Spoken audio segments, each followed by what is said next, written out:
Good morning বন্ধুরা, আশা করি তোমরা প্রত্যেকেই ভালো আছো। তো আজকে ইচ্ছা হলো হঠাৎ সকালে ভিডিওটা তোমাদের সাথে শেয়ার করি। তো এই সকালে আমি কী করি না করি সেগুলোই।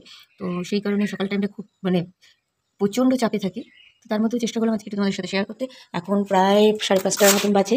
তো ভোর 5:30, কারণ সকালে উঠে পড়েছি। উঠে একটু বাইরে জানলা খুলে একটুখানি বাইরের আবহাওয়া অনুভব করলাম। করার পরে এদিকে চলে এসেছি।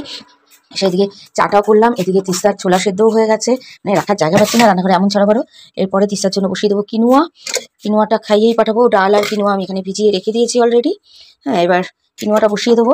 কিনোয়াটা বসিয়ে দিয়ে ওটা খেয়ে চলে যাবে। তো দেখো কিনোয়াটা কীভাবে করছি সেটাও আমি তোমাদের সাথে শেয়ার করছি। হ্যাঁ, কিনোয়া করবো, এই জন্য প্রথমে আমি একটু তেল দিয়ে নিলাম। তেল দিয়ে একটু ফোড়ন দিয়ে নেবো। একাতে মোবাইল একাতে রান্না, এই তারাগুলোর সময় আমার কি কিন্তু দেখো সকালে কী করছি। আচ্ছা, এদিকে একটু রসুন ফোড়ন দিয়ে দিলাম। রসুন ফোড়ন দিতে বেশ খেতে ভালো লাগে, রসুনের গন্ধটা বেশ ভালো লাগে। রসুন ফোড়ন দিলাম। একবারেই তিস্তার আর আমার দুজনেরটাই করে নেবো, কারণ পরে আর ইচ্ছা করে না করতে। সবচেয়ে বড় কথা হচ্ছে এটা, একবারেই করে রেখে দিলে রসুনটা একটু ভাজা ভাজা হবে। তার মধ্যে এর মধ্যে একটু জিরে দিয়ে দিলাম, জিরে ফোড়ন আর রসুন ফোড়ন, ব্যাস, আর কিছু দরকার নেই। আর কারণ কাঁচা লঙ্কা তো গোটাই দিয়ে দেবো। এটা সামান্য অয়েল নামে মাত্র, তোমরা দেখতেই পাচ্ছ। এইটুকু অয়েলের মধ্যেই, এইটুকু অয়েলও তিস্তা দিতে না করে একার সময় বলে না বেশি অয়েল। কিন্তু এদিকে বিরিয়ানি পোলাও ওগুলো খেতে খুব ভালো লাগে। অবশ্য জানুয়ারি মাসটা প্রচণ্ড এইসব খাওয়া পড়েছে, কারণ কলেজে নানা রকম প্রোগ্রাম ছিল, সরস্বতী পুজো ছিল, এই ছিল সেই ছিল, অনেক কিছু মিলিয়ে। এইগুলো ভাজা ভাজা ফোড়নটা হয়ে গেছে। এবার এর মধ্যে আমি কিনোয়াটাকে দিয়ে দেবো। কিনোয়াটা এদিকে ডাল আর কিনোয়া একসঙ্গে ভিজিয়ে রেখেছিলাম, ওটা দিয়ে দেবো। ডিম আর ছোলা সিদ্ধটা আমার হয়ে গেছে অলরেডি। আর এদিকে দেখো নুন লঙ্কা আর হলুদ দিয়ে প্রেশারে আমি ঢেকে দেবো। 2টো সিটি মারলেই ব্যাস কমপ্লিট হয়ে যাবে আমার কিনোয়া। এদিকে তিস্তা বিছানা গুছিয়ে ফেলছে, আর আমিও চা নিয়ে চলে এসেছি। একটু সকাল সকাল চাটা না খেলে হয় না, তার জন্য। আর তিস্তাও ঝটপট করে বিছানাটা, এটা তিস্তারই ডিউটি থাকে, বিছানা গোছানো বিছানা তোলা। তো চলো ভিডিওটা দেখতে থাকো, আশা করি তোমাদের প্রত্যেকের ভালো লাগবে। আজকে সকালের ব্লগটা আমি তোমাদের সাথে একটু শেয়ার করে নিচ্ছি। দেখো কতগুলো ছানাপোনা নিয়ে শোয়। আমার এই কটা মাস আমার বিছানায় থাকবেই। এই একজন বোনের বেবি, নিজের বেবি। আচ্ছা, এই একটা, এটার তো চোখ নাই, তবু এটা ফেলা নাই। হ্যাঁ, কতবার বলছি তাহলে চোখটা লাগা, এটাকে ফেলবেই না, এটার একটা ইতিহাস আছে। তো যাই হোক, মার্কে পাওয়া জিনিস তো, তাই জন্য না। এই একজন বলো, এতগুলো বিছানায় লাইন দিয়ে শোবে, তারপর ও শোবে, তারপর আমি শোবো, বুঝেছো তো? তো যাই হোক, আমার অনেক পরিবারের সদস্য। তো চলো দেখতে থাকো ভিডিওটা। মেয়েটা আমার অনেক কাজ করে, সকালে ঘুম থেকে উঠে শুধু কলেজেই দৌড়ায় না, বিছানা তুলে বাসি ঘর ছাদ দেয়, তারপরে আর কি করে, ও চান করে, খায়, ড্রেস পরে, তারপর যায়। সব মেম্বাররা বসে পড়েছে। এখন আমরা চা মুড়ি খাবো, মুড়িটাও নিয়ে বসে পড়েছি, চা নিয়ে চলে এসেছি। আরে আয় রে আয়, চাটা খেয়ে নে, তারপরে যা করার পর। এই যে এই পাশের কাপটা তোর, ওইটা আমার, ঘুরিয়ে নে, ট্রেটা ঘুরিয়ে নে। জাস্ট এক মুঠ করে চা মুড়ি খাবো, বেশি না। মুড়ি 2টো সিটি মেরে দিচ্ছে, 2-3টে সিটি মারলেই আমি বন্ধ করে রেখে দিই। কিনোয়া হয়ে গেছে, এদিকে হচ্ছে ছোলা সিদ্ধ, এদিকে ছোলা সিদ্ধ, এদিকে সবজি ভেজিটেবল সিদ্ধ, সব মিলিয়ে এখন কিনোয়াটা করে রাখছি, ওটা খেয়ে যাবে বলে। তারপরে বসাবো স্নানের জল। পরপর আমার চলতে থাকবে। এখন তোমাদের সাথে যতটা পারছি আমি শেয়ার করছি টিফিনে কীভাবে কী করে দিয়ে ওকে। স্নানের জলটাও বসিয়ে দিয়েছি। তো এখন বাকি রয়েছে ঘর ছাতা, ঘর মোছা, তো ওটুকুও করতে থাকবো। তো চলো পুরো ভিডিওটা দিয়ে। বেগুন কেটেছি আজকে একটু, কিনোয়ার সাথে বেগুন ভাজা খাওয়া হবে।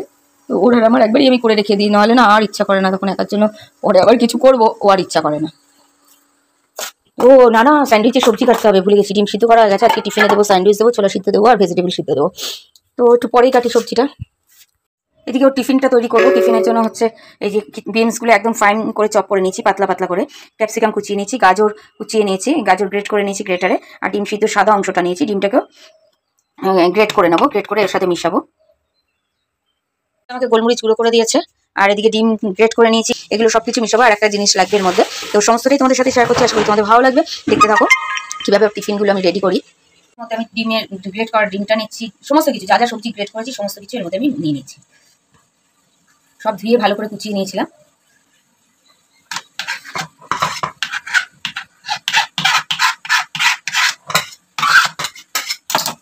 সমস্ত কিছু আমার নেওয়া হয়ে গেছে। এর মধ্যে দেবো হচ্ছে গোলমরিচের গুঁড়ো একটু। এখন গোলমরিচের গুঁড়োটা ঢালার মতন সময় নেই, যথেষ্ট দেরি হয়ে যাবে, তাহলে এই গোলমরিচের গুঁড়ো দেবো। একটু ঝাল ঝাল না হলে ভালো লাগবে না। পরে গোলমরিচের গুঁড়োটা ঢেলে নেবো করবে। আর একটা জিনিস মিশাবো, সেটা দেখতে থাকো কি মিশাই। আর একটা হচ্ছে এই দইটা কি করেছি, সবার প্রথমে টক দই নিয়ে এসেছি প্যাকেটে, নিয়ে এসে এই ন্যাকড়ার মধ্যে ভরে এই ছাঁকনিটার ওপর রেখে সারা রাত জলটা ঝরতে দিয়েছি। দেখো কত জল বেরিয়েছে দই থেকে। তার সঙ্গে এই দইটা মিশাবো, কারণ মেয়োনিজটা আমি দিই না, ও খেতে চায় না। মেয়োনিজটা অতটা হেলদিও না, খেতে ভালো লাগলেও অতটা হেলদি না, কিন্তু এই দইটা দিয়ে করে দিই। এটা হেলদিও আছে, শরীরে কোনো ক্ষতিও করবে না, ভেজিটেবলগুলো সব পড়বে, সমস্ত কিছু পড়বে। তো এক একদিন এক এক রকম টিফিন দিই, তাই জন্য আজকে চিন্তা করলাম এইভাবেই স্যান্ডউইচটা করে দিই। কোনো সময় চিকেন স্যান্ডউইচও দিই, আর দইটা মাস্ট, দইটা প্রতিটা স্যান্ডউইচেই দিই। আর মাখো ব্যাপারটা যেটা মেয়োনিজ দিয়ে মাখা হয় সেটাই দই দিয়ে নুন দিয়ে মেখে কিছুক্ষণের জন্য রেস্টে রেখে দেবো। তো চলো এবার দইটা ওর মধ্যে মেশাই। দইটা মেশাচ্ছি, আর সকালবেলায় ভিডিও তাড়াহুড়োর সময় না ভিডিও করাটা খুব চাপের হয়ে যায়। দইটা গোলমরিচ দিয়ে মেখে রাখে, কিন্তু আজকাল সেই সময় নেই যে গোলমরিচ দিয়ে মেখে রাখবো। তো দইটা এইভাবে মিশিয়ে নিই আমি। 1 চামচের মতন দই দিলাম, আর একটু মনে হয় লাগবে, দেখা যাক। মেখে কিছুক্ষণ রেখে দিতে হবে এটা রেস্টে।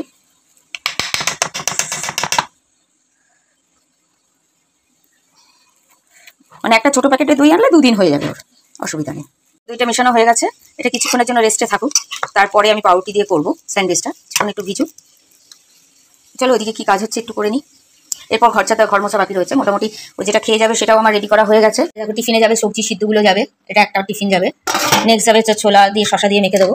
আর তারপরে হচ্ছে এই যে কিনোয়াটাও রেডি হয়ে গেছে, কিনোয়ার সাথে বেগুন ভাজি দিয়ে দেবো, কিনোয়াটা খেয়ে যাবে। স্যান্ডউইচটা রেডি করবো, তো পাউরুটি দিয়ে নিলাম, এর মধ্যে একটু আন্দাজ মতো নুন মিশিয়ে নিলাম, সামান্য একটু মিশিয়ে এবার এটাকে আবার এর মধ্যে মিশিয়ে নেবো ভালো করে। স্যার একদিকে ভালো খাওয়ারে বাজ নেই। আগে তো সত্যি কথা বলতে সত্যি একদম বাস্তব কথা, আমি খুব খেতে ভালোবাসে আর খেত, কিন্তু শারীরিক নানা রকম প্রবলেম, ওয়েট প্রচণ্ড বেড়ে যাচ্ছিলো। ডাক্তার বললো যে ওয়েট না কমালে তোর এই প্রবলেম কমবে না। একটু গাইনোর প্রবলেমও হয়ে গেছিলো, অনেক কিছু। তো যাই হোক, নুনটা আন্দাজ মতনই দেবে তোমরা, যে যেরকম ঝাল খাও সেই বুঝে গোলমরিচ দেবে, নুনটাও সেরকম আন্দাজ মতন দেবে।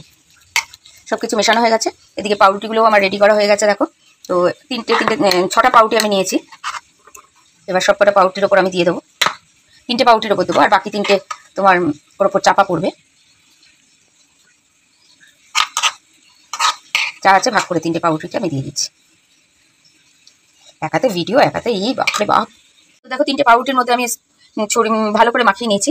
এইবারে হচ্ছে পাউরুটিগুলো বসিয়ে দেবো একটা একটা করে এর ওপর দিয়ে। কোনো বাটার দিইনি, কারণ বাটারটাও খায় না বললে ভুল হবে, সবই খায় কম বেশি, তো বাটার দিতে না করে ওর খাবারে বেশিরভাগ, আমি একটা সময় দিয়ে দিই। তো যাই হোক, কোনো বাটার দিইনি। এবার 3টে পাউরুটি আমি এরমভাবে বসিয়ে দিলাম। এরপর এগুলো গ্রিল করলে কমপ্লিট হয়ে যাবে ওর একটা টিফিন।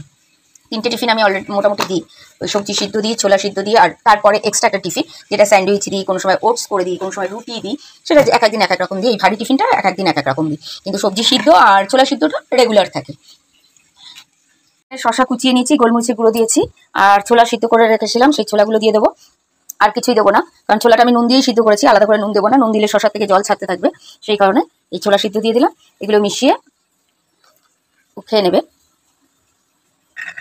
আর তার সঙ্গে লেবুর রসটা চিপে দিই, কিন্তু আজকে বলছি আমি লেবুর রস চিপে দেবো না, কারণ অনেক সময় খেতে দেরি হয়, তো শশাগুলো ইয়ে যায়, লেবুটা আলাদা করে দিয়ে দিলাম। বললাম যে খাওয়ার সময় রসটাকে চিপে চামচ দিয়ে নেড়ে খেয়ে নিবি। তো কমপ্লিট হয়ে গেল এই একটা টিফিন। হ্যাঁ, তো আমি তোমাদের সাথে সবকটাই শেয়ার করছি আজকে আস্তে আস্তে। তো পুরো ভিডিওটা দেখতে থাকো। ও হেলদি আর টেস্টি খাবার কীভাবে ওকে আমি দিই, সমস্ত কিছুই আজকে আমি তোমাদের সাথে শেয়ার করলাম। সেকেন্ড টিফিনটা রেডি হয়ে গেল, সমস্ত ভেজিটেবল, বিট আছে, বিনস আছে, ক্যাপসিকাম আছে, গাজর আছে। তো ব্রোকলিটাও দিই, কিন্তু ব্রোকলিটা ছিল না, তো বিটটাই ফার্স্ট টাইম দিলাম। আর বিটের জায়গায় আগে ব্রোকলি দিতাম, তো ব্রোকলি বাড়িতে নেই বলে বিটটা দিয়ে দিলাম। তো এরকম এক বাটি দিয়ে দিলাম ভেজে সবজিগুলো সিদ্ধ করে, এটাও খেয়ে নেবে। সেকেন্ড রাউন্ড হয়ে গেল। এবার থার্ড রাউন্ডে হচ্ছে স্যান্ডউইচ। এই স্যান্ডউইচগুলো গ্রিল করলে আমার কমপ্লিট টিফিন। এদিকে স্যান্ডউইচটাও আমি গ্রিল করতে বসিয়ে দিলাম, দুটো একসঙ্গে দিলাম, পরে একটা দিয়ে দেবো। তো এটা হতে থাক, ততক্ষণ অন্য কাজটা আমি সেরে ফেলি চটপট করে। তো এদিকে স্যান্ডউইচ আমার রেডি হয়ে গেছে অলমোস্ট। 3টে স্যান্ডউইচ করে দিলাম, আর এদিকে বেগুন ভাজাটা হয়ে গেছে। এবার এই বেগুন ভাজা তোলাটা দেখি চাপে চেপে তেল বার করে তবে দিতে হবে। তো তেলগুলো এখন চেপে বার করবো, তারপর তুলবো বেগুন ভাজা। তো তোমরা দেখতে থাকো ভিডিওটা। এবার টিফিনগুলো গুছিয়ে দেবো।